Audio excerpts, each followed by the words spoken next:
जैसे घर वालों को देखभाल करते हैं वैसे जानवर को करते हैं। 2200 का एक दिन का चारा है, एक दिन की खुराक है। ये 24 घंटे दूध है, हरा डालते रहो, जब मर्जी दूध निकाल के दे दो।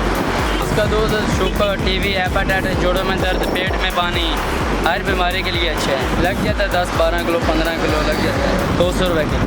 ये आपको 3 पाव दे रहा हूँ 100 रुपये। अल्हम्दुलिल्लाह रब रोटी दे रहा, हम लोग खा रहे हैं। ये 11 महीने दूध देती है, 12वें महीने इसको हम लोग ऊँट के नीचे भेज देते हैं। उसके बाद फिर ये जब सुबह देती है उसके बाद हम लोग इसको वापस लेके आते हैं, फिर ऐसे दूध पे लगा देते हैं, दूध देने शुरू कर देते हैं।